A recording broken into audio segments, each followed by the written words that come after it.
if we're ready to go, we'll fucking might as well kick into it. Yeah, boy. Righto. Alright. Welcome back, Thoroughbreds, to another episode of Penalty Broncos. We're here to give you the best amateur professional advice on the men and women for the Broncos teams. We're the best Broncos podcast that we listen to. We'll get a bit of a little tipping going on later, a bit of betting. We've got our mate Gronk locked and loaded. He's got a nice little segment. We're going to bring it forward in the show today, just because it's quite topical and controversial. But how are you guys been, Ringer? You've been away at a couple of weddings, mate. Yeah, Britto. Ringer's a bit rattly at the moment. We had 2 weddings in 4 days. So, you know what that means. 2 meet and greets, 2 weddings, 2 recoveries. Anyway, it was handy in the fact that you got to travel a long way from out here to anything. So it was good that they were close together and, you know, within a reasonable vicinity. But I tell you what, we're all wedding down at the moment, us and the kids. So it was a nice distraction from a Thursday night humping of epic proportions. And it's, nice to know that as the Penalty Broncos podcast, we really only meant the NRLW women's when we talked about who we supported. So hopefully going forward, we can really follow the girls into another epic and successful year. But yeah, Britto, it was a big week and a half, mate, but I'm glad to be home and glad to be back. Mate, I'm glad you survived. Pulling through, big lift, all that sort of stuff. What about you, Langers? Where are you, mate? Back in Collinsville again, mate. Just the land of the dreams, the God's country, some people would even call it. So, no, back here again. No, we just doing that project, mate. So, I'll be here a fair bit for the rest of the year. Hopefully not every week, but for the foreseeable future, I'm definitely going to be here. But no, same old shit, different day, mate. What about you? Mate, I'm just back in the bandwagon bar. She's a little bit chilly tonight, but it's a nice night out, which is good. So both our babies have come down with influenza A. Love. So that's rocking the household at the moment. We had we had a lovely 39.2 degree fucking water bottle in our bed the other night. So she was a bit rough, but anyway, they're trooping along well. They'll get through it. We'll see. Good constitution, mate. They'll be right. Yeah, we'll see if it runs through the rest of us as quick.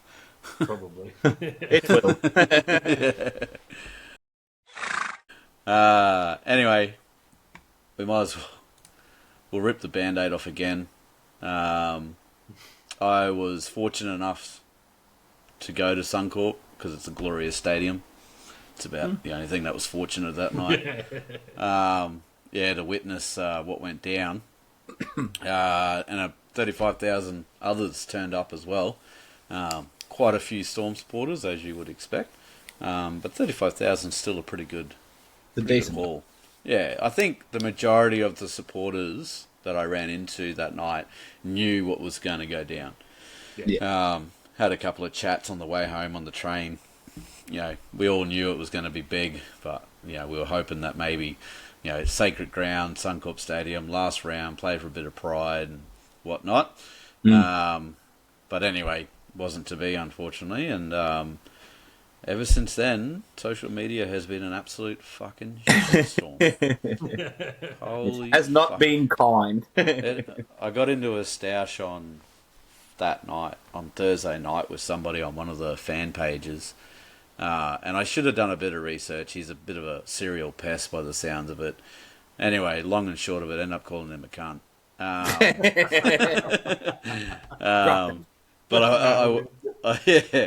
I woke up to a validated comment. One of the admins of the page got back to me and they said, normally it's a ban, but I'll allow it this time if you could just get rid of it.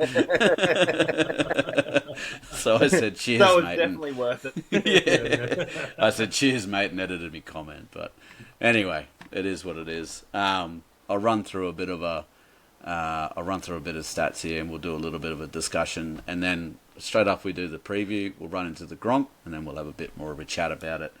So, as I said, Thursday night, Suncorp Stadium, Broncos v Storm. Halftime was 6-28. at that point, I was like, you know what? Why can't we run down 28 points, you know?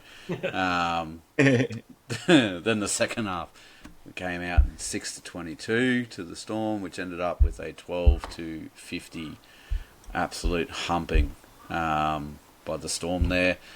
2 tries to 9. Adam Reynolds 100% with the boot, but Nick Meaney just had more opportunities in 7-9. And that included a nice little send-off for Eli Katoa in the 61st minute. Who wants to go first? Right, I'll go. It's yeah, it was awful. It was terrible watching. You knew straight away once Corio's got burnt, you're like, uh-oh, they're too good a team to not take control of this, and that's literally what they did all game. All they did was isolate that our left edge down their right side with Will Warbrick, and poor old Corey was in 6s and 7s all night. He knew he was too slow to match him on the edge, so he'd try and come up. 90% of the time, neither getting the centre, nor the ball, nor the winger, seeming to be in no man's land, and then going straight through us they were. It was just poor, mate. Like, they're just a quality team, and we just did not turn up that night. One, I know we'll get to stats later, but one I thought stood out is that every single Bronco had a missed tackle. Every single player that walked on the field got a missed tackle. Ricky topped it at 6, even though I thought he was a lot better on his edge, you know, defensively than our other edge, but he missed 6, Salah missed 5, Baker and Hunt missed 4 each. As opposed to the Storm, I think their highest missed tackle rate was 3 by Nick Meaney, and I think only 7 of them missed tackles. So, you know, and everyone else was on 1, and I think there was one with 2. So, just a, you know, effort, I think. And that was a disappointing part at home, where you hope that even though you mightn't be able to match a team like the Storm coming into the finals, you might at least make them a bit sore next week and, you know, get up under their grill a little bit, because, you know, we've still got a lot of good players on that team. But, yes, second half when they run out and Hughes and Grant literally one off the ruck went through the middle of us, I was like, and almost turned it off, and it was in the background while I was screaming into a pillow like a child. So, but yeah, mate, Hughes was amazing, obviously. Like, he was brilliant. But yeah, they just followed Oatsy around. The left edge was shocking. I think Rogers and that had some awful, like Rogers and young Jaden Hunt, I think, had some just shocking defensive decisions there.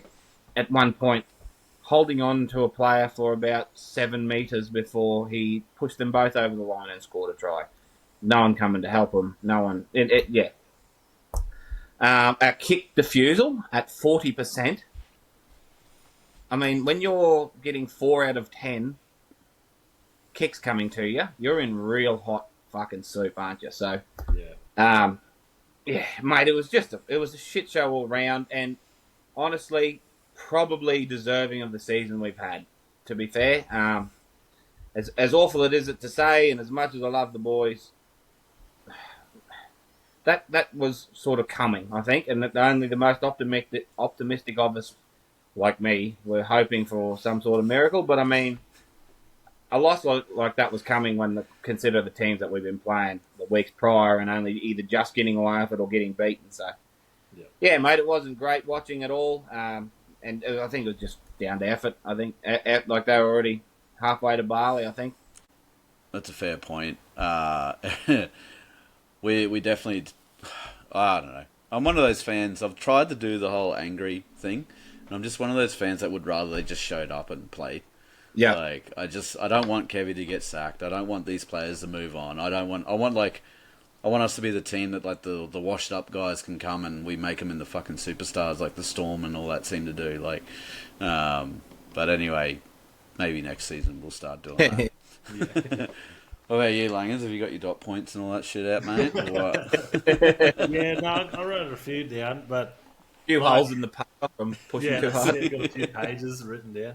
No, I honestly didn't really do too many notes because, like I think Ringer sort of covered a fair bit of it, but I think probably the first thing was it's fucking the last round of the year already. What the what? Like, Yeah.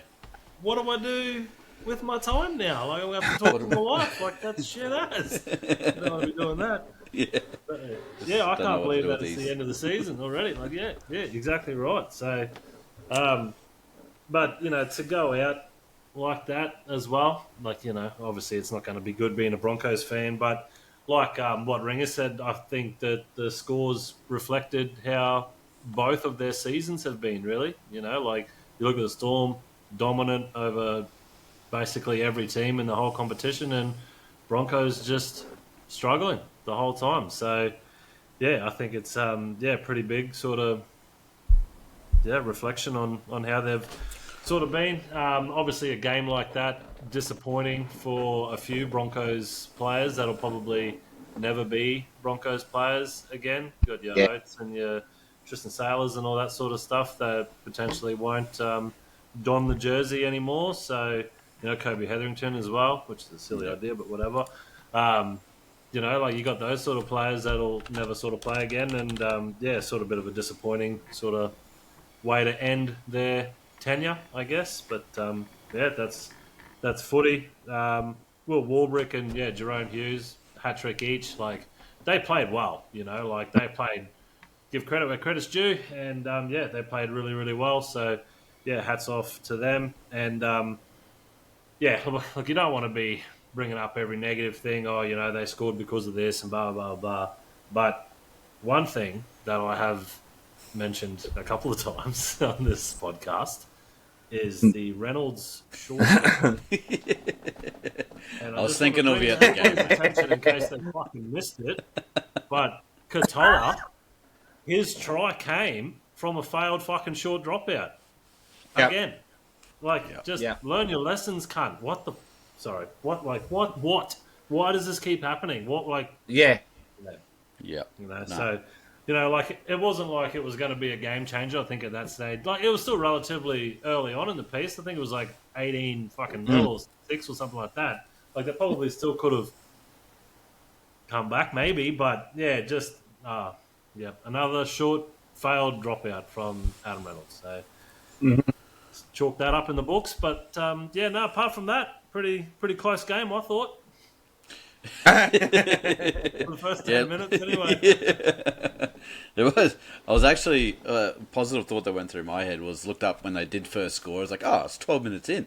Hey, first 10 minutes. Like, let's go. That's all right. We can leak a few. That's fine. But you raised a great point. Every time we fucked up, they punished us, as all good teams should. Exactly. Like that was us last year. Like a team would do something, and we'd just punish them. Tristan Sailor kicked on the second, bang, try. What? Mate, the crowd just let out a massive groan. What are you doing? And then, like you said, they moved Cobbo over there, brought Oatsy onto the other side with Mariner there at one point just to try and stem the bleeding of Warbrick. I think he still ran in his last try. Even though that happened, sort of thing. But that Harry Grant try, where he basically scooted and then hesitated. He was like, he's going to grab me? Oh, okay, I'll put it down, sort of thing like that. Fucking hell, that was soft, that one. And then, there's a few other instances there where you just park footy at best, really. But, anyway, that Moser play, positive. The Moser play, dummy half, Marty, bit of a swivel with Marty. Beautiful taste of what's to come. Hopefully, if they don't throw fucking a contract at Marty just to have him around the club for another year on bare fucking minimum, again, he's one of our best forwards in a team full of to be young throbbers. He was one of our most consistent. So I've got a nice little stat that'll please you. Coming up about Marty.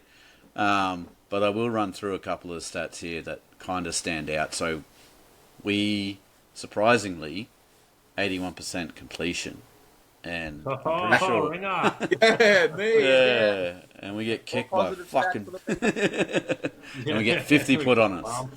Fuck. But that's about the only stat we won, other than the kicking meters. But that wasn't, anything to be too proud of. But all run meters. So the Storm ran for 2,148 meters. We ran 1,392. So a difference of 756.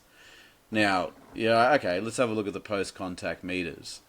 It was 590 to the Storm, 454 to us. There's not a lot of difference there because they were basically just running fucking upfield and scoring tries before we even touched them. Yeah. So that one stood out for me. The kick return meters, again, Storm were at 308, thanks to Farlogo, and a few of his powers out the back there, and we did 87 meters. Yeah, exactly. Even Big Corey didn't even get his traditional run-ups in his last game sort of thing going on there. Missed tackles, Storm missed 17, we missed 45. Massive difference there. And then to really kick in our teeth, Storm made 13 errors and we made 7. Yeah. And they still beat us by 50. Oh, wow. It's hard to make errors though when you don't have the ball. Like we made 7, but we held 7 times. So Anyway, so and then ruck infringements. Another thing I did notice, and it's so fucking Storm-like. If there's going to be a rule that's going to get bent, the Storm are going to do it. And if you're a Storm fan and you're trying to come at me, piss off. You guys are the reason that we have rules and you test the shit out of them. So, that 6 again rule that you can't get penalised or whatever inside your own half is just a match made in heaven for them because they just literally lay there. Or they get out quick, or they don't care about giving away our 6 again. You can have 30 tackles on our line. We're going to shoot up and we're going to shut it down so you do not get a roll on.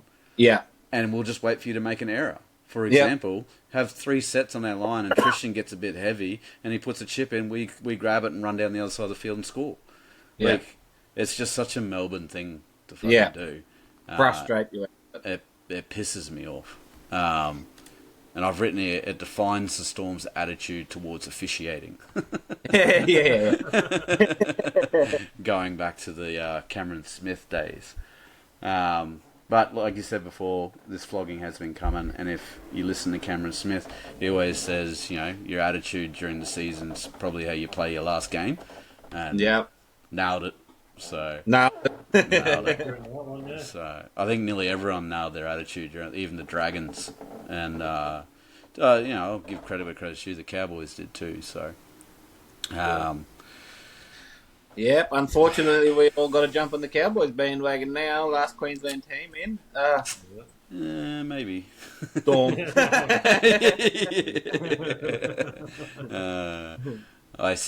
I see? I think it was Clarkey, because obviously the Titans are out. So he's like, my best mate goes for the night, so I'm on the bandwagon for them. I'm like, fuck, you're going to have to change 2 teams in 2 weeks, mate. It's going to be a rough couple of days for you. I'll quickly run through the other stuff and then we'll get on to the Gronk. So, Corey Jensen topped the tackle sheet for us with 42 and the game. What do you know? Yeah. Harry Grant for them, 34, pretty standard. Marty Tapau, 149 run meters for us. He that was the most, would you believe it? Yep. 149 meters. Will Warbrick, 299. He also had 5 line breaks to go with him. So, little stat that I have here. So the Storm had 2 players crack 200, Warbrick and Farlogo. They had 9 players crack 100 metres of running. All but 2 of them from that 9 ran more than our top runner. So they had, was that 9? Yeah, so 9 players essentially run more than our most running person, which was Marty off the bench. Which leads me to post-contact thing, again, was Marty. He had 69 metres post-contact. Kobe was second with 42, again, off the bench, apparently not wanted at the club.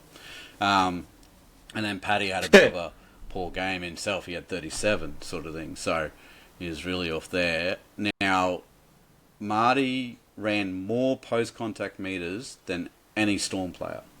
And obviously there was the line breaks, like if we don't touch him, you can't say it's post-contact sort of thing. Yeah. But still, he ran more. He also ran 13 times. Carrigan 15 and Sailor 20 had more runs. That was the only people in the team that had more runs than him. And he only played for 26 minutes. Exactly. So make it make sense. But anyway. Obviously putting his hand for the tough shit, isn't he? Like where the boys are. Right. Just Yep. you know, And like he made errors. I know he made a couple of errors, and whatever. But he's having a go. Like, exactly. Fuck me, people are making errors and not having a go.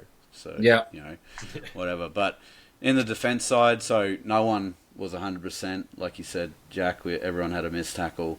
Blake Moser was the best with 96%. Corey Jensen 93%, and same with Paddy. Terrible defense though. Yeah, Geordie, Tristan, and Baker and Hunt both had 4 missed each.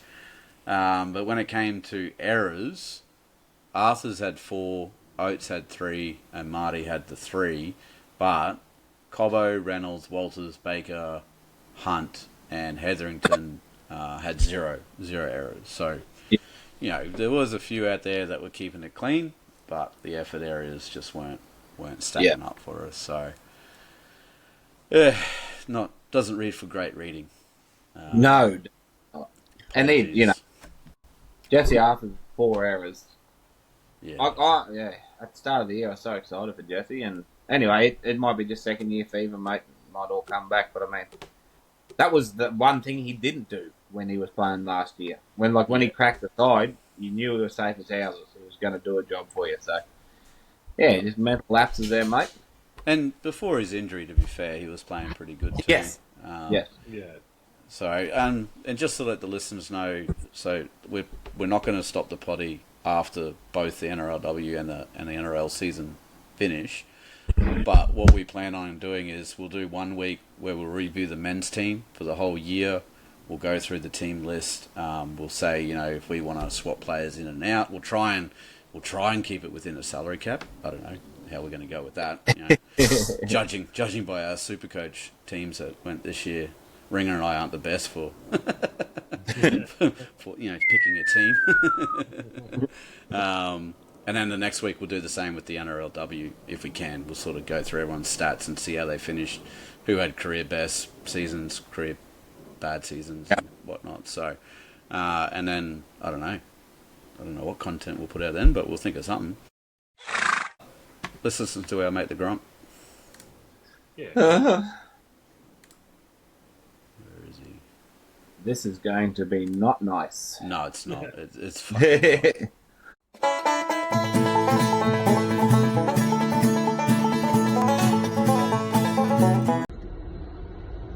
Put a finger down if you're the best Queensland team in the comp this year. Put a finger down if you supplied the most Origin reps this year. Put a finger down if your coach isn't under extreme pressure. Put a finger down if you feel any ounce of sympathy for the richest club in the NRL shitting the bed and throwing a fucking brick through a premiership window. Fuck you, goodbye. Righto, no, but serious, let's talk negativity. I request that my segment be promoted to the front of the show to give ample time to discuss such issues that I'm about to raise. Or mainly one issue. Here's a hypothetical. Next year, no junk in the pre-season for the Broncos. Cavi comes out and they go, say even 2 from 5, but there's some shitty losses in there. How long does he last? yeah. He doesn't Okay, miss. Buzz Rothfield.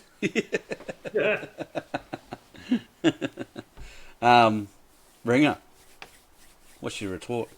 Mate, it's hard to talk about so early on, as we know. Like, there's definitely such a thing as a Penrith hangover. We've seen the Rabbitohs go through it. We've seen Parramatta go through it, and we've obviously gone through it. It just depends. It will very much depend on how we bounce back next year. Because if that roster doesn't do something, I think there is real serious pressure.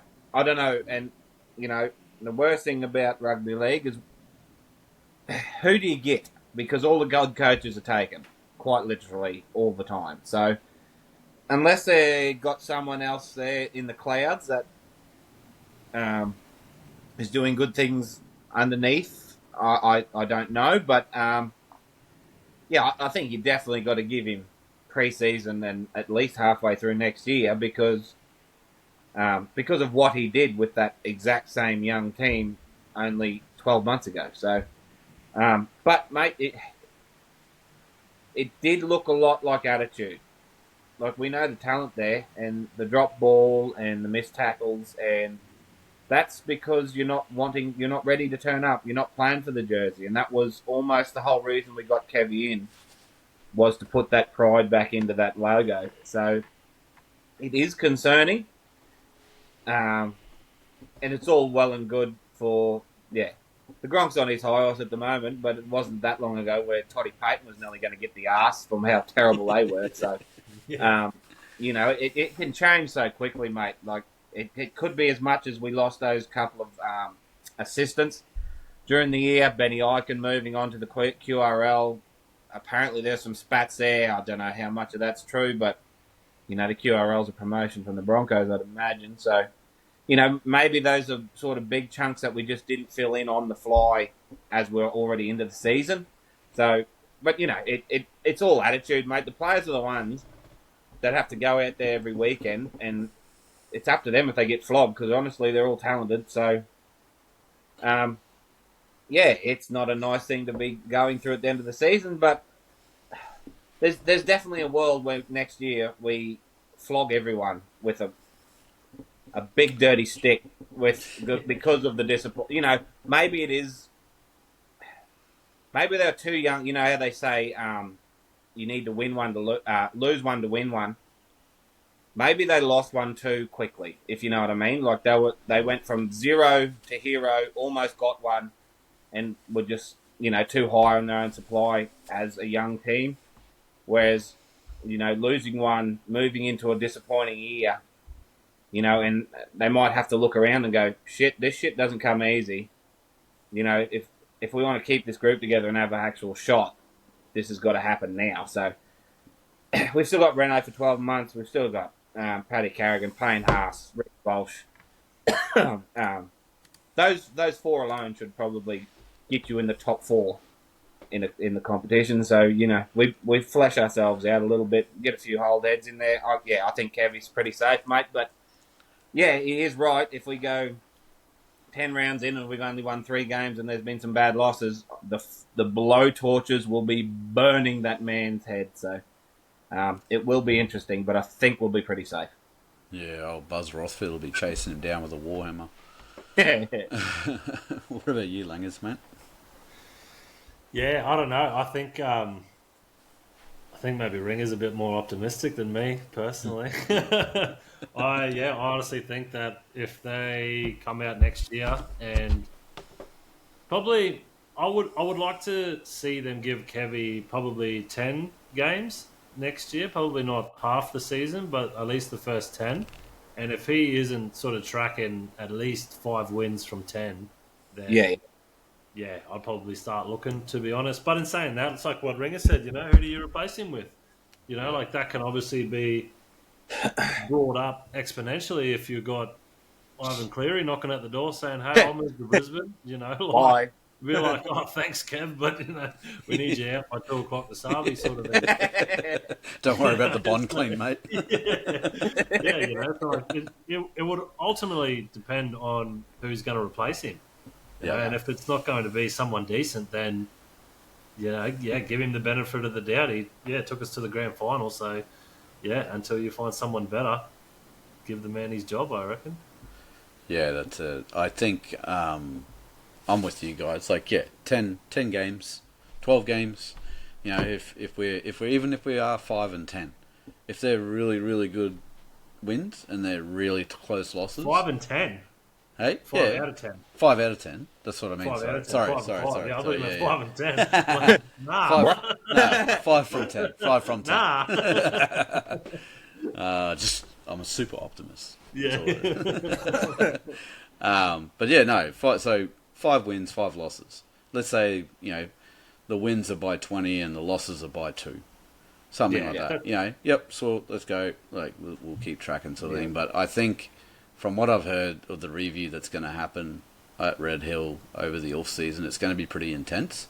There's obviously a lot of media personnel who know what they're talking about. So, your Cooper Cronks, your Matty Johns and all that, they're all pretty much saying the exact same thing. So I think there is some chat getting around the webs and around the groups about what's going on. So, and the people who are paid to be in those positions aren't idiots. They're not there by fluke. So hopefully the right conversations are had and they sort the recruitment and retention out, and they also sort the assistants out, and then we just get back into winning.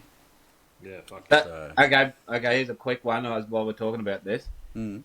If we go and like busted asses at the start of next year and we look soft as turds, and Madge Maguire goes, I can fix them fuckers, what do you do? Like, he done it at South, they were the same thing, like all the talent in the world, but they were sooks. He comes in there, he's taking Renault to a comp, like... Is that the sort of coach that those young fellas need, or would they bitch it, do you think? It's a hard one, because you think, maybe they do just need someone in there just beating them, like, no, you're a piece of shit, cunt, just fucking work. I don't know, actually. Like, I like the idea of Madge and Renault getting back together. Yeah, that wouldn't be too bad. Yeah. Assistant. Madge is like fitness and... attack, like our fitness and cunt. So, we all know the assistant coach that is coming next year, from the interim coach at the Eels there. I don't know if I want to mention his name, but this is how positive I am. I hope that he does come to our club, and I hope that he's a great assistant coach. Because if we go like shit, I'm going to blame him first. I'm not going to blame Kevy, but yeah. Did you guys see? Yeah, about who? There's no one out there. Yeah, my first thought was maybe they're going to promote Scotty Prince from the NRLW, but he's untried. Yeah, no, the only ones out there that you would even consider Brad Arthur, Madge Maguire, and Sammy Burgess, who's sitting over in England waiting for a chance. So yeah, but. Sammy's got something with Wayne there, yeah? Yeah, of course he does. But, I mean, realistically, who would you bring in that hasn't got a job right now? They're not going back to Anthony Griffin again, I don't think, so... No, I don't think they'll invite Seabold back either. Actually, yeah. I burned old mate on Thursday night. He's having a whinge about whatever, and I said, just remember, the last coach that we called the sack is currently in the 8. Yeah. So, anyway, we'll move on to greener pastures once again. And just real quick, finish off the men's. The injuries is pretty much nothing came out of. We didn't play hard enough to get any injuries on Thursdays. It's basically what I'm trying to say. So it's just everyone that's going for surgery's already been, and it's all rest and recovery until we get into the off season. So moving on to pride in the jersey. So I was thinking about it and how I want to describe how I feel about how the women are playing, and I was like, they're like the Broncos of old, the second half heroes sort of thing. And I was like, wait, should we say that? Like, do we want the girls to do their own sort of thing? And I was like, no, at the end of the day, they're the Broncos, and they're playing with Bronco DNA at the moment. Yep. And the men should probably take some notes, to be fair. Yep. Because I said it last week, and I said it on a couple of social media posts. And I said it in the half-time post as well. The girls are going to have to rely on their second half, stronger, faster, fitter mantra that they came into the season with. And boy, did they ever. Oof. Holy shit. The Knights had nothing. No. From what I can see, like, you know, the Knighted boys would probably dress it up and say that they were in it the whole way. But I feel like they did what they had to do in the first half, and then they came out in the second half and said, right, we're just going to put this to bed now. Yeah. God, I love watching it. It was so good. I was pretty pumped. So, for those of you, for a quick recap, we were down at Clown Stadium Sunday night. Bit of a late one with a 6:10 p.m. kickoff. I can't get any crowd numbers. They refuse to put crowd numbers up on the stat score. There did look like a few there, though.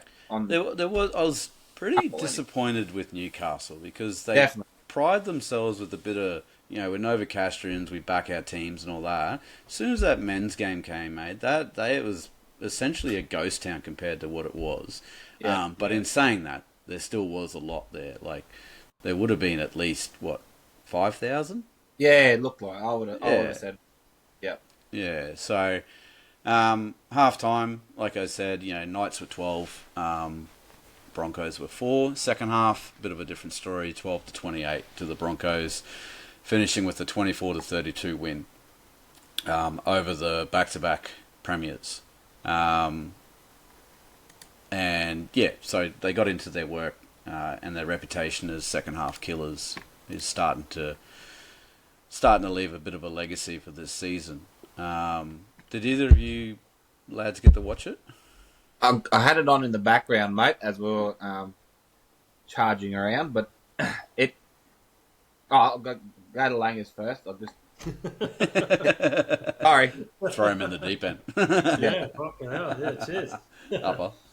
Yeah, no, I was the same as Ringer. Like, yeah, 6:10 on a Sunday. It's hard to wrap around fully, you know, without being interrupted by life, basically. Yep. So, yeah, I had it on, but yeah, also cooking dinner and feeding the toddler and all that sort of stuff. So, basically, just had the volume up loud enough that when the commentator sort of spiked up in his voice, then it would, you know, get me to look over, sort of thing. But no, I definitely still wrote down some notes, and then obviously had a look at the highlights at the end as well. But like, the Knights obviously started strong, so it's always good to see a good old-fashioned Broncos comeback. Got to love that, especially after beating a team like the Knights, who are, you know, back-to-back champs. So that's always good. First try, Stacey Walker's just through the hands play, all through, boom, perfect, love that, nice and beautiful. Then Tamika Upton, she scored her try, just doing typical Upton shit. Yep. You know, she's one of the best in the business for a reason, and yeah, she's always worth a cheeky $5 anytime try scorer in my book, for sure. I love what Maddox is doing in fullback. Like, I think she's going really well, but no, it'd still probably be good to see Upton donning the Broncos colours again. I think that would be pretty good to see, but no, it's still good with what we have for a fullback at the moment. That's for sure. After half time, the Knights scored again, basically. Well, when was it? Yeah, 36 minutes, first minute straight into the second half. So, I think it was like 18-4 at that stage, and I was like, fuck, here we go. Like, don't really want to be watching two Broncos teams get pumped this weekend, sort of thing. But no, good old-fashioned Broncos comeback, so you got to love that. What else have I got here? Julia Robinson, she got a try after that. Like, that was a sort of turnaround sort of point. I thought that was good sort of try after sort of 5 minutes of sustained sort of momentum and pressure from the Broncos. So it was sort of good that they finally got a bit of a reward for their hard work, sort of thing. And then Ali Brigginshaw, she did a little bit of individual brilliance there to put Brianna Clark over. So that was good. Our best mate, Brianna Clark, best friend of the show. Yeah, friend of the show. Shout out. But then obviously the Knights scored like straight away, like just after that sort of thing. So that was obviously a bit of a mood killer from there. But then obviously, yeah, just ran it home with a couple of good sort of tries towards the end. And yeah, I think it was just a really good sort of match to watch what I could watch around it. And I'm just glad we don't have to talk about too many vowels to Soccer this time. Or however you pronounce your No, name. we're nailing it. Sazolka is how you say Yep. it. Yep. Two? Oh, Yeah. fucking there we go. Sorry about throwing it in the deep end there, Langers. I was having a sneezing fit, but I've actually got that written down. Sazolka, pronounced Sizolka. So There you do go. with Okay. that what you will. Okay. There Sazolka. you go. Sazolka. But yeah, Britto, I think the main thing that can come out of this game is that the Broncos can definitely win this comp if we just tighten up a few of those. Just one of them especially was a bit of a... When the Knights come back through the middle, they were going down the left edge, I'm pretty sure, and they cut back, and then none of our inside players were tying back into the line. Yep. And just little things like that, just, clocking off. You're not going to be able to get away with that when it comes to the business end of the season. One thing, I think, once again, Keely Joseph is just so important to all the great stuff that they do. She just is the rock that holds them all together. Her and Ali Brigginshaw, I think. Ali made 24 tackles as a halfback, which I think was the second most for our team. But Keely had 28 tackles, 122 metres with 50 post contact. As solid as a bloody rock, Yep. And I think, that's the sort of players we need, because we definitely have, like Julia and Walker. I think that Walker try, once again, showing that the ladies are really stepping up the polish of those backline movements. Like that pass where she drifted right to the sideline, caught the ball, and still had a lot of work to do and just got it in the corner. I think, it's great watching. And the last thing I got written down here is dummy passes. We had 49 to their 6, which is telling me that Scotty Prince has obviously got them running the ball in two hands. To have 49 dummies to 6, that must mean every, that's your middles, that's your edges. Everyone's carrying the ball in two hands and looking either in or out and just threatening and putting the defence in two minds. And I think when you look at that stat and then look back at the highlights, you can actually see it a fair bit where, some of the Knights' inside defence was sort of just held up a little bit by just a look inside, and then they'd go back. And, it's just a stat when I was going through it that really stood out to me as if, Scotty Prince has obviously got them all.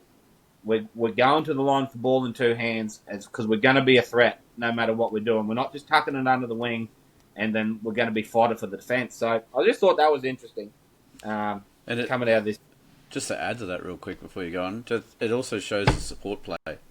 Because, Exactly. dummy doesn't mean shit if no one's there to pass it to. So, Exactly. obviously, Exactly right. they're in two minds because they've got support on either side and they're just choosing to let it go or hold on to it.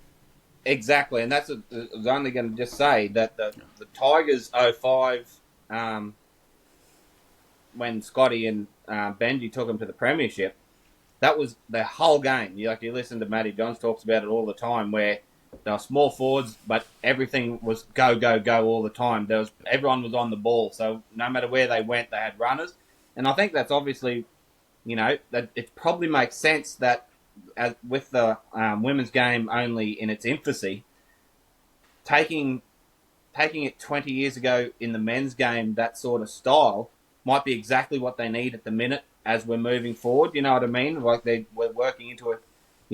If we've got people on the ball as a threat, it takes away that defence. And obviously as we get further into the professional era, it's going to evolve. But I think it's just pretty. That stat there just really stood out to me as we're obviously doing something different to the two-time premiership winners. So.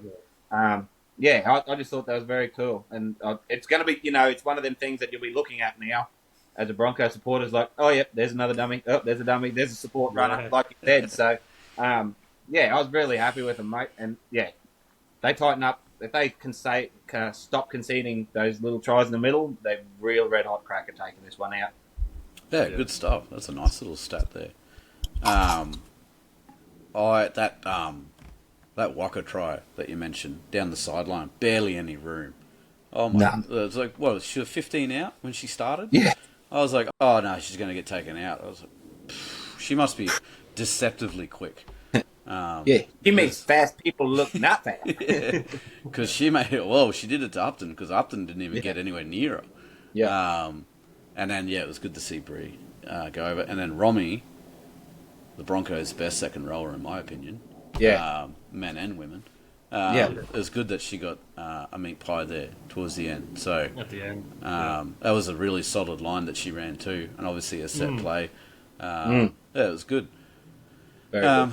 The couple of stats that I want to bring up, offloads were 8-5, and I think the Knights did about 5 offloads for Upton's try.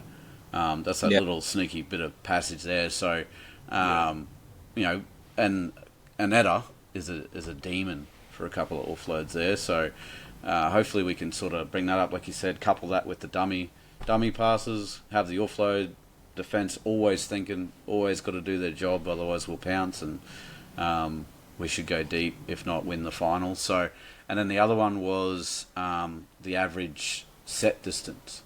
So last week was phenomenal. I don't know if you've seen the stat, Jack, but it was like 63 metres average. Yeah. Okay. So this week it was 53.2 up against 43.9 that the Knights were doing, and I like to, when I'm watching the game, so you get your 10 metre advantage line.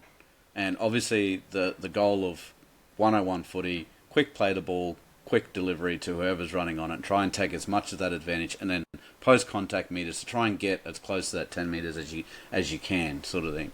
And so I always, like, when I'm watching the game and it gets to fifth tackle and they bring up how many metres they gain, I always judge how well a team's going, how close they can get to 50 metres. And every single time we were punching 50, 60, sort of the meters were coming so easy for them. And that probably leads into your dummy passes sort of stat there as well. So it was good to see that sort of stuff. Our girl Keely topped the tackles, like you said, 28. Olivia Higgins topped the game from the Knights with 31. Julia Robinson, again, I don't think this is like, what are we, round 9 we're about to go into, and I think she's taken out 7 of the top meters. But she posted 251. There was a little passage of play where she nearly scored in that first half. She runs with great intensity. I would hate to be trying to stop her, because I reckon she could do some damage, hey. She puts her ears back and just goes. Post contact again, Julia, 84 meters. Chelsea, Lena Doozy, what a doozy, 71 meters, and Bree Clark, 63 meters in the post contact. Defense, Julia, Gale, and Lafayette, 100% tackles, efficiency there. And Lafayette did it with 20 tackles, 0 missed. There you go. That's a good effort. Keely, like I said, top with 28. Then Ali with 26, like Langer said before. And then Romy came in at 24. Keely did miss the most with 6. But, I mean, you can kind of forgive, in that case, not every missed tackle is the same. So, she probably slowed somebody down. It's not missed from lack of effort. Yeah, that's it. She probably slowed Southwell down from doing an Andrew Johns-like play or something like that. So, and then errors, so Maddock, Robinson, Chiselka, Gale, Jada, Maria, Keely, and Lavina, and Anetta all did 0 errors. Nice. So, solid with that. We also put the bad mocker on Jada. Last week, she had like a ridiculous play the ball average speed of 2.8 or something. This week she was the slowest. She was in the 4 seconds. Sorry about that. She's tired. And in doing that, Gail Broughton had the quickest with 2.33, so she was up there. Actually, no, I think Jada was like in the 1.8 seconds or something like that. It was 1.8. I'm pretty sure. Yeah, it was a ridiculous speed. But yeah, it was a really good game to watch. I thoroughly enjoyed it. And the best thing is that we got no charges and no injuries. So yeah, definitely. Team list came out today. We are 1-17 as we played on the weekend. So, anyone got anything else on the review there? No, mate, not really. I think, we got 140 more post-contact meters. So, when a full length of the field and half again post-contact, it's a big stat. I think that's all second half. I'm pretty sure. So. Yep. No, that's good. Righto. Well, we'll move on to the preview, and we've got another tough one. So we've got the Sharkies, who are currently sitting in first, coming up this weekend. They did receive their first L over the weekend, though, and what an L! An absolute 44-0 thumping at the hands of the Roosters. Interesting.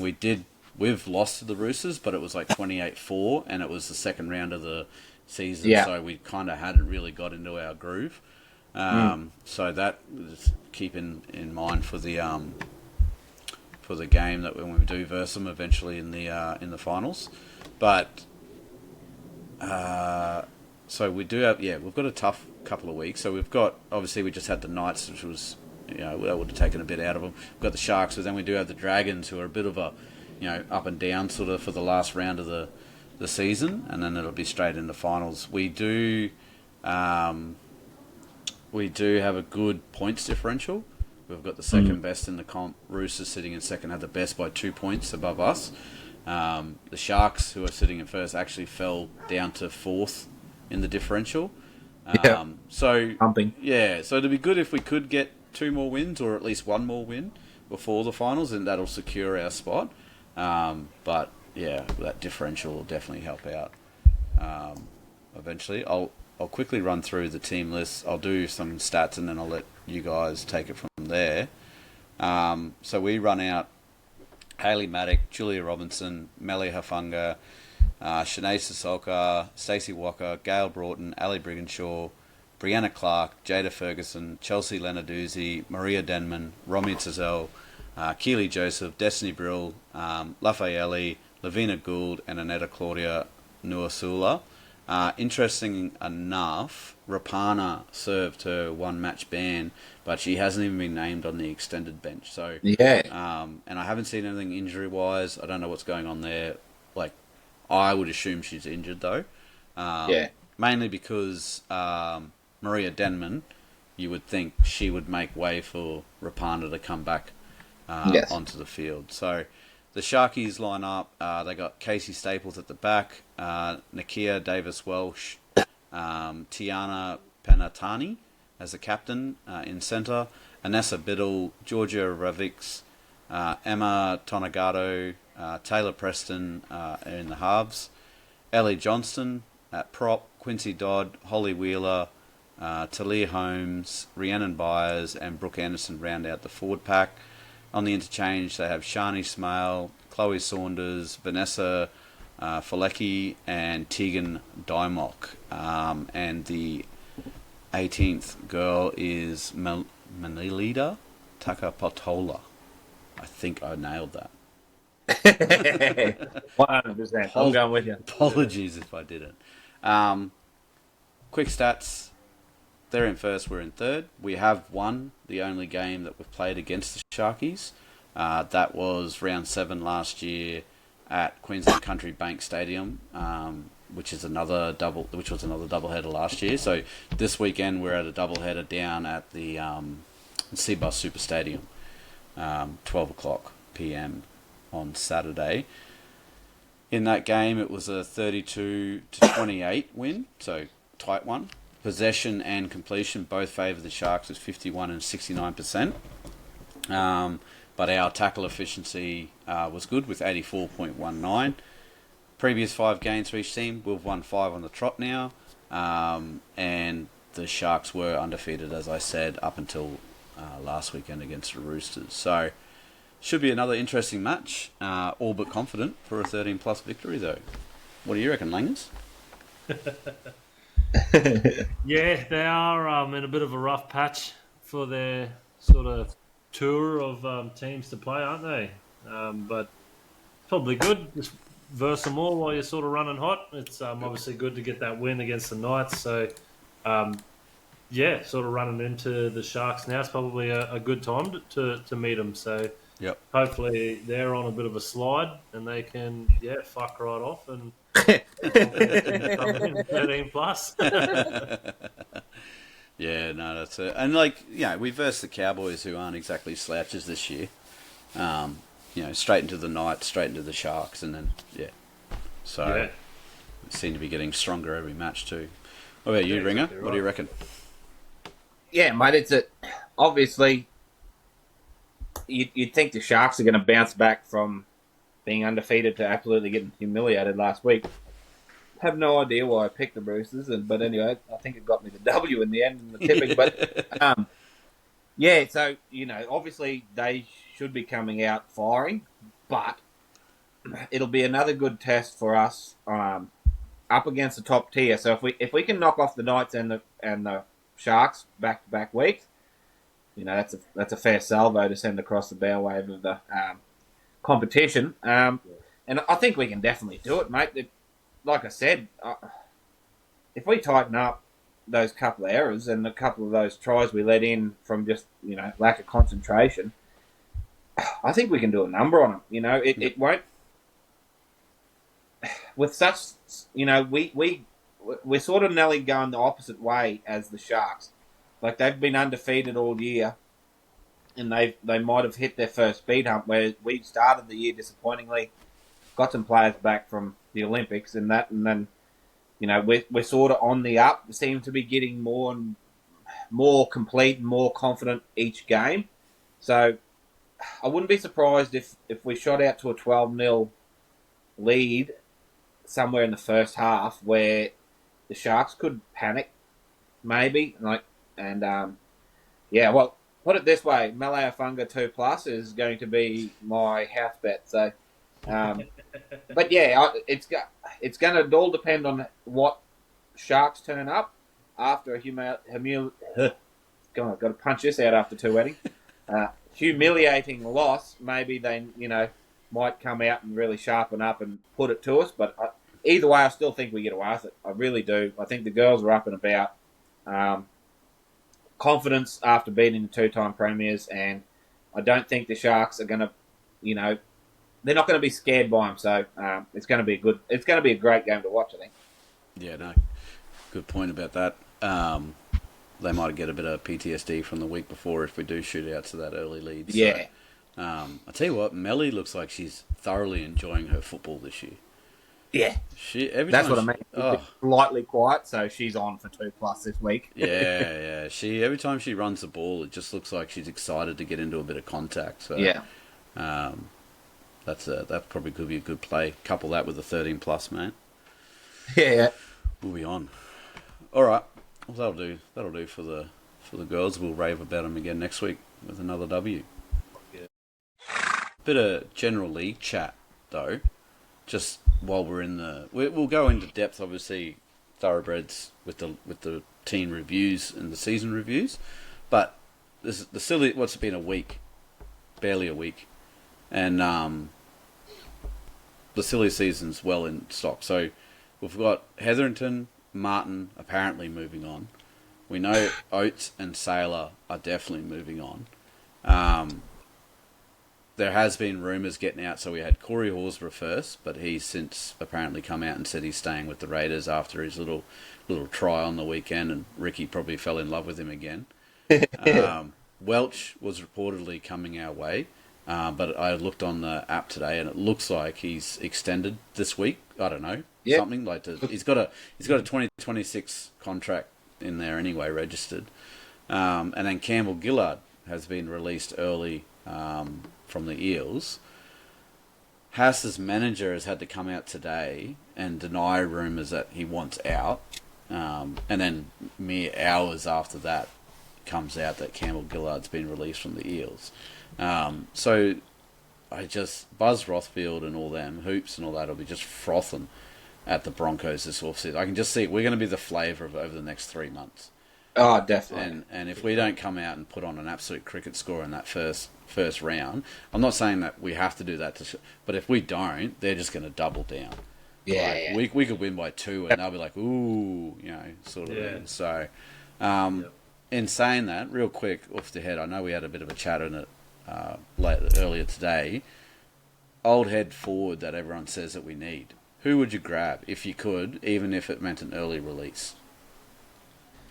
Yeah, it's getting so confusing as to why we're going the way we are when we do have a Marty DePau. Yeah. You know what I mean? There's our old head forward, and he has been the one that stood up. So yeah. But then you wonder whether maybe he's not a big talker at training or something. Like maybe he's a doer more than like an educator of young forwards, if you know what I mean. Like so yeah, like that's why I was pretty excited about Christian Welsh. Anything out of the Storm system, he's a bit of he's an oddball. You listen to him on other potties and that. But I mean, like he's obviously a student of the game, and maybe and he can talk really well. So maybe something like that is something that you'd be more leaning towards. I can't put my head around RCG is anything we need when you got Willison and Takura there. Like, unless and they didn't want him in the New South Wales team because he was a fucking oddball too. Yeah. So I don't know if he adds anything really that way. Ironically, probably when you go back, it might be Kurt Capewell, the biggest loss of the year. Maybe like if Billy sees something, he picked him over Fafita and all the young throbbers getting around and brought him into Origin, and he'd done an absolute job on it. Out coming from hardly any form, clubland. So maybe that was what the glue was keeping those young fellas together. An old head that's got a lot of heart, and like hasn't got. Well, he's obviously talented, but I mean he hasn't got the talent of say a Payne Haas or, but he's must have the drive that really pushed him. So yeah, it's hard to know at the moment until you see who's available. But I wouldn't be going RCG. I'd be probably more looking for a decent outside back. Now that Corey's going, Sailor's going, just to shore up one of those edges, I suppose. Just to have. But yeah, it's a tough one, mate. I thought Marty as our old head was doing well, but maybe it's a communication issue. But that's what you want coaches for. So anyway, it's a tough one. Yeah, well, I mean, there's nothing wrong with an answer of just keeping what we got. Exactly. Re-sign him again and let him go. So I do believe he's a leader. I think it's just do as I do. Sort of a guy that you can see he gets up on behind the try line, like I said previously. Get up, stand up, let's huddle together, talk about it and whatnot. So yeah, I'd imagine. What about you, Langers? Any thoughts on who you get? No, I'm sort of with Ringer. I would probably promote Marty if you need a name. Like I would have thought that he has done enough to, maybe even get a starting position rather than just coming off the bench or whatever. But no, I don't think we need Campbell Gillard. I'm happy with what we've got. We've got a pretty good forward pack as is, and I don't think I don't think that's not the issue, to be honest. I think there's other bigger issues within Broncos of not having, an old head in the forwards sort of thing. So, I don't really have much to add to that one. No, that's good. That's good. It just shows that we're sort of all on the same page and a bit of media storm and whatnot. But, I think... Oh, they're going to be coming after us, for sure. Oh, yeah. I think if you got people like Payne Haas and Paddy Carrigan in your forward pack, they're pretty mature for how young they are. And, I mean, they're not exactly young either. They've seen a few winters. They've played some Origins. They've got some Test match under their belts. Like, they're not kids. So, but just for shits and giggles, I'd throw Bunty Afoa in there. big bunt. That'd be Just run. Yeah, Full. Yeah. yeah. That'd be it. Bunty, get on there for 20 minutes and just be a cannonball. How quickly would he become a cult hero in Brisbane, eh? Oh, mate. we'd have bloody 33,000 members and then 20,000 scaffolders. Yeah. The Suncorp would constantly be under repair as a hanging off. Anyway, we'll leave that right there. Moving on. All right. Well, we will get into some extracurricular activities. Ringer, congratulations. Won the NRL tipping for the week, mate. Yeah, getting there in the end, eh? Except for getting the bed. I did a Cameron Smith and I tipped the exact way that I've tipped all season, mate. Ended up with 2. Yeah. So that was consistent. That was glorious. But yeah, Langers, you still hold on to the lead. You've got a 2-win lead against Ringer, but he is coming. He's coming home hard. He's coming home hard. He's on a 4.9 tipping average. You're on a 5.3, but we are obviously getting into finals now, so Yes. the points are going to be tough to come by. We probably are going to be tipping around about roughly the same, I reckon. So It's going to be hard. What's that? It's going to be hard to make up ground now. Yeah. Don't shit the bed, Langers, whatever you do, you know, mate. No pressure. If I can watch this. Hold my beer. Yeah. Now, all right. So I'll say Gronks. I'll hand over to each of you, and then I'll say mine. He's gone Panthers, Storm. He's gone the Knights. Yeah, He's cow. He's fucking manifesting. I swear to God, he's doing it for reverse psychology at this point. Yeah. Definitely. Just a little shot across the bow to the United guys as well, who scraped into the 8 on the weekend. You can't be proud of a top 8 with a fucking negative differential. So just put that in your pipe and just shut up. And then to round it off, he has back Manly. He's back Manly over the Bulldogs. Yeah. So, how do you see it, Langers? I've gone Panthers, Storm. I've gone the Cowboys. Hmm. And I've gone Manly as well. Oh. Okay. I think it's going to be a hell of a game, mate. Yeah, that is I going to reckon be. Manly Bulldogs, I reckon that's going to be a fucking rip and tear, that one. Yeah. Yeah. Be a great way to finish the weekend off, actually. I think it's probably going to be some pretty good teams, like pretty good games, to be honest. Definitely. Especially the bottom 4. I think those 2 games will be pretty good. Yeah. Did you see Josh Adokars removed himself? Well, he said that he's removed himself. I'm sure Mr. Phil Gould had an opinion on that as well. Yeah. We're allowing you to remove yourself. Bruh, jump off this train now, or I'm going to... Yeah. You may be excused. Yeah. Uncle Phil's talking. What are you doing, Ringer? Exactly the same, mate. Riff, Storm, Cows, and Eagles. I don't know why, but I just think it's pure vibe, mate. Tommy coming back. Luke Brooks' first ever finals game. I'm putting him down for... There you go. I'm putting him down for a try assist and probably a try. He's definitely going into my any times anyway, just as a... put that fucking pen down.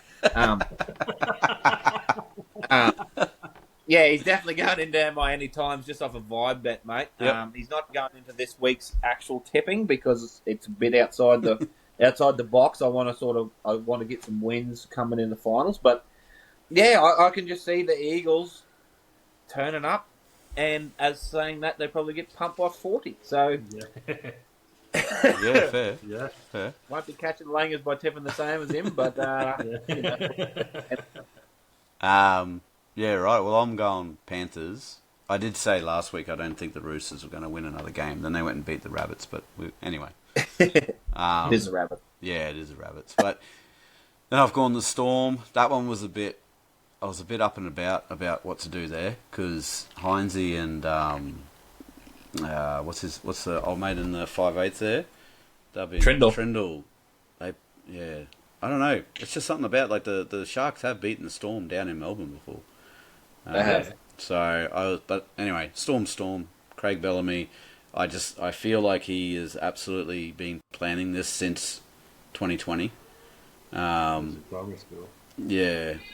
So he'll be wanting to get back at the Panthers to stop their run, sort of thing. But I went to Cowboys, and I think the Cowboys do a number on the Knights. I think they've got a pretty easy game. So, but then I've gone Bulldogs as well. Bulldogs at home. Who knows? Who knows? Like I just. There's be some good vibes in that stadium for the Dogs. Yeah, I was about to say. Yeah. There'll be some good vibes there. And they got the crew back. They haven't got the same ones that they trumped out in the last round. So we'll see how they go. Brooksy, congratulations. Yeah, 1,100 and something days or something. Yeah. He's been a player and he's never played finals footy. Fuck yeah. Good on him. Hopefully he has a blinder. Fuck the Tigers. All right, move over to the ladies and Ringer. Once again, congratulations, mate. Killing it. And he's shot to the lead overall too with 4 wins in total. Tipping at 3.14, tied with Langers in second on 3 wins with 3.14 average per round as well. But yeah, I did. I'm not last in that one, so that's good. That's good. We'll move on. I'll go back the opposite way. So I'm going Dragons, Broncos. I'm going the Knights to come back. I'm going the Roosters and Eels. Going the Eels for the last one. Yeah. How you going, Ringer? Mate, much the same. Dragons, Broncos, but I'm going the Titans. Okay. Reasoning being maybe the Knights just fall flat after that. Like, it was a pretty high intensity game where they got relatively close, but they were, it was pretty shot for shot sort of a game. So maybe they just might walk in the Titans and go, nah, we'll walk away with this one and just, yeah. Yep. Anyhow, that's my upset for the round. Roosters and the Eels, mate. Yep. All right. Copy. What about you, Langers? I was going to go Titans as well, but now that you're winning the comp, I have to not. So I'll go the same as you, Britto. I'll go St. George, Broncos. I'll go the Knights, Roosters, Eels. Yeah, copy. And then that'll be the one change again. Well, the Gronk's been a super dog. He's gone Dragons, but he's back to Sharks. So he can't back his own team at all in the men's or the women's. He's gone Sharks, Knights, Roosters, Eels. So he's got something in his head that's wrong with that kid. Yeah, he tips with his head, not his heart. That way. Yeah. Something wrong about that. And just to throw more shade at him, he's the only one out of us that didn't have a one-leg fail on the weekend. Oh, dog. He fucking shit the bed completely. But he shit the bed. He was lucky to get one leg to win, let alone one leg fail. Yeah. So we'll run through that now. So, the Gronk went first with the Broncos and the Storm. He had a Selwyn, a Falogo, and a Halworth. And considering the Storm put on 50 points, he couldn't pick a fucking try scorer. Poor bastard. And then Ringer, your first one, you got the Parramatta Eels head to head. You got an Appy, and then they just absolutely blew the unders out from underneath you. Oh yeah! Wow. And again, in a game where the Eels score 60, Blaze doesn't get a sniff. So that was, I thought, I'm in for a one-leg fail here, surely. And then what? Yep. And then game 3, Rabbitohs v Roosters. I come up with my first, my only one-leg fail, but the first for all of us there. Roosters head-to-head, got that. Rabbitohs plus 11.5 line, got that thanks to a late sort of flurry, but that unfortunately shot the shit me unders of 52.5. So that was a bit of a disappointment. Game 4, Langers, this is your first bet and your first one leg fail. No voided bets this weekend, mate. Yeah. Fucking... Third one leg fail in a row. Love to see it. You got a Savage, you got a Hopewadi, and you just couldn't wrangle a Sloan. Couldn't do it. How? So that's a bit shit. And then the Gronk comes in, goes the Bulldogs 13 plus in a game that the Cowboys win 44-6. You love to see it. Yeah. You love to see those Yeah, little exactly. things. It makes me get up in the morning. Yeah, sweet karma. Follow us for more tips. Yeah. He doesn't get a Connor Tracy. He doesn't get a Viliami Cacao, but he does get a Murray Tiny. That's such a Gronk bet. It is. Not only do you back against your team and go for 13 plus, but the only try scorer you get is one of your own. Yeah. So good. You love to see. Your own players. All right. So game 6, Langers, all duds here, mate. Nothing. The Titans couldn't even give you to win both halves for the Panthers, mate. 4-6 at half time. 4-6. That's rough. I think Edwards did score too, but it doesn't count because you need two plus. You needed Taruva or him to go again. Yeah. Or him to go again, yeah. And no Jojo, which is almost about as No Jojo. Yeah, almost about as safe bet as anything there. Good to see you, Jack. Yeah, the Ringers all dropped out. He'll be back. He'll be back. He'll be back. Which sucks because we're about to talk What's about his going on one here? leg fail. Yeah. He just missed the result. He had the Yep. Eagles head to head, but he got the overs 49.5. Tommy Talau any time and a Ronaldo Bulatalo any time. Yep. That would have done well for him, but anyway. Yeah, what was that We paying? move on. $9.50. Here he is, That's back. all right. He's back. We're just talking. Yeah. Jumped out for a bit. Yeah, we're just talking about your other one leg fail there. But Yeah. you just the other one. you just missed the head to head, mate. That's all it was. Yeah, just by a little bit. And then I sort of scrambled home in the weekend at the end there with Knights and the Dolphins. Got the Knights head to head, missed out on the Dolphins 2.5, and the over 49.5. Wasn't a whole lot of points going on. No. But anyway, get to the ladder. Ringer sitting tight at the top there. Langers in second, myself in third, Gronk at the bottom.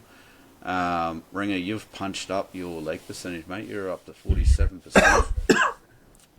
Yeah, So- it's shit to see that you're nearly getting half your bets right without getting any returns. Eh? Yeah, yep. And then on the one leg fail scenario, Miss Money, $1,354.75 we're up to. Yeah. That might be our road to $1 million, bro. One thing Oh, can you imagine if we added a road to $1 million one leg fail? Yeah. Oh. That'd hit. We could get closer in the finals when there's only like it might be the grand final. We might have to put like 150 grand on it. on Edwards to score. Yeah. But anyway, we'll move on. So I have drawn the Panthers Roosters this game, so Langers doesn't have to deal with it this week. Yeah. And I've actually found a bit of value, but I'll explain my thinking behind it. So I've gone Panthers to win. I've gone an Angus Crichton, bit of a Gus Bus to score anytime, and a Nathan Cleary to score, and it's getting me $17.25. I like it. So Love it. yeah, I mean Nathan's coming back. He always scores when he comes back from Yeah. injury. He wants to get back into it, and Angus Crichton's just on an absolute fucking tear. Yeah, of course he is. We all seen him on the weekend. He was just having a bit of fun out there. So I'm actually quietly confident about that one. And then just to top it off, to get it up there, my fourth leg is Taruva, To'o, and Tupu to score a try. But that's combined. Like, they got to score one try. Yeah, one of them. Yeah. One. So that just pumps it. I think it was like $14, brings it up to 17. So, Okay. I'm going to run with that one. The Gronk has the Storm and the Sharks. He's only done a two-legger, but it's a Tej Wilton and a Jerome Hughes anytime. And it's getting him $17.75. Wow. Yeah. Jerome Hughes. Yeah. He's paying a fair bit. Well, he's at $2.75. Tej is out to $5.70. Okay, So yep. that's where all that's coming from. But I think that's a good bet as well. So we're on to the Cowboys v the Knights there. Langers, that's you, mate. What do you got? Well, mate, I've got a 4-legger for you, Ooh. and I'm going to let you two pick one of the legs, right? So Okay. I've got a Murray Talangi anytime. I've got a Fletcher Sharp anytime. Yeah. I've got an Tip top. over 43.5 total match points. Okay. Now, Felt, do we put him for just any time or do we put him for a twofer? That's the question. Over to you. Fuck, I'm going to throw a twofer down. Oh, you Me slippery little too. gypsy. Yeah. Slippery little. Oh, yes. Yeah. I'm going with you. Mate, Well, fuck it. Let's do it then, boys. Line 'em up. he's on an absolute fucking Yeah. burner. He's on blind up. Mate. Try scoring tear. Yep. And I think he might be running at Marju, which is not a tall guy. Who could, No. there could be some big kicks over there. Bit of Scotty drink, fucking float over the top going on. So Yep. yeah, I'm 2+. Good. Tell you what, I fucking love this vibe too. So he's paying $3.45, and that brings your total to a $17.75. Oh, So we're We're all all about- about the 17. So pressure's I like on I Ringer. like it. I know. Ringer's gonna have to We got stack four. the numbers up. We got 4 games this week, and it's still going to be a 1-cent road to $1 million. Righto, what have you got? Well, I'm just quickly recalibrating because Six if I can any get it to tries. 17.52, no, I won't touch it because that's tempting fate. Yeah, okay. I've gone because I've got the Eagles dogs. I've gone the Eagles, but being where it is, I think it's going to be a close one. So I've got Eagles 1-12, Okay. and then we're throwing it to big game players. We're in finals now. It's time for the big game players to turn up. So I'm going Crichton, Tommy anytime. All right. Tommy Talau or Tommy Turbo? Come on. You pick. Yeah, Turbo it is. All right. So that's getting you $14.50. I like it. Yeah, I like I'm it. getting up there. Okay, that's good. And you want to hear my civvy? Yeah, go for it. Go on. Manly 1-12. Tommy T-Bat, Tommy Trebojevic, and Jake Carraz, 2 combined for 2. Luke Brooks anytime. Gets you a juicy $37. Yeah, it goes all right, eh? Just for the thoroughbreds at home that all their good graces want to get one leg failed again. So just follow me. For those play along at home, Road to $1 million, we've got to throw $12 on it. What? Oh, what? Oh, Yeah. my. It's 945,000. If you go 13, you get $1,024,000. Oh. Oh, there's not that much difference. Very good. Keep that dollar. Very good. Yeah. All right. Well, unless anyone's got anything for anything, I think that's us for the week. Well, that's it, mate. Thanks for listening along, Thoroughbreds. Hope you enjoyed the episode. Head over to our socials. We are steadily growing, which is good to see. Facebook, Instagram, TikTok, Spotify, YouTube. Give us a like, follow, subscribe, comment away. Tell us what you think, what you don't like, whatever. Bet responsibly. Be a contributor to society. Stay out of one another unless it's consensual. And we will gallop off into the finals weekend. See you later. Cheers, Thoroughbreds. See you, thoroughbreds. Get onto those socials. Britto does a great job of keeping you updated with all the stats. So, it's one of the best in the game, mate. Get on there, thoroughbreds. See yous. Bye. That was absolute diabolical.